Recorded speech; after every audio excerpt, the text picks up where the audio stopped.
कभी तेरी खुशबू कभी तेरी बातें।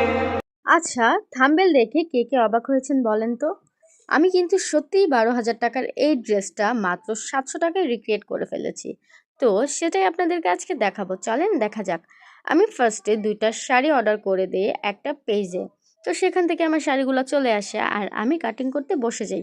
আমি ফার্স্টে উপরের পাটটা কাটিং করে নিই। আমার বডি অনুযায়ী আমি মাপ নিয়ে কাট করে ফেলি। ড্রেসটা কাটিং করার সময় আমি খুবই টেনশন করতেছিলাম, কারণ এই টাইপের ড্রেস আগে আমি কখনোই বানাইনি।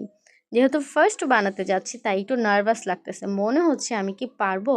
যাই হোক, চ্যালেঞ্জটা আমি নিয়ে নিয়েছি, পারি আর না পারি কিছু একটা তো হবে। তো আমি আমার সাধ্যমতো চেষ্টা করতেছিলাম। আমি আমার বডি মেজারমেন্ট অনুযায়ী উপরের পার্টটা প্রথমে কেটে নিই।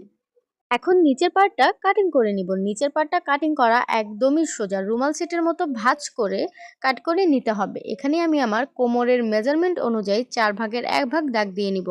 উপর থেকে ধরে ১৪ ইঞ্চি নিচের দাগ দিয়ে এখানে আমার কোমরের যতটুকু মাপ হয় তার ৪ ভাগের ১ ভাগ এখানে দাগ দিয়ে নিতে হবে।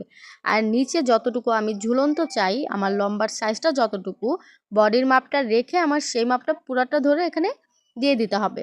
নিচের পার্টটা অবশ্যই ফিতা ধরে ধরে এভাবে টেনে টেনে দাগ দিতে হবে, না হলে ড্রেসটা গোল হবে না আর তখন পরার পর অনেক বাজে লাগবে।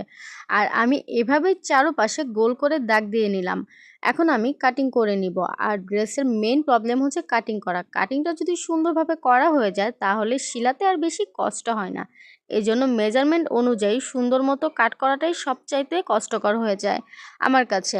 আর আমি এভাবে নর্মালি রুমাল সেটের মতো কাট করে নিলাম। আর এবার আমি নিয়ে নিব এটার উপরে কুচি দেওয়ার জন্য আরও একটা শাড়ি, মানে ২টা শাড়ির মধ্যে একটা শাড়ি দিয়ে আমি বডি আর স্কার্টের পার্টটা কেটেছি, আর আরেকটা শাড়ি দিয়ে আমি সম্পূর্ণ কুচির পার্টটা কাটবো এইভাবে।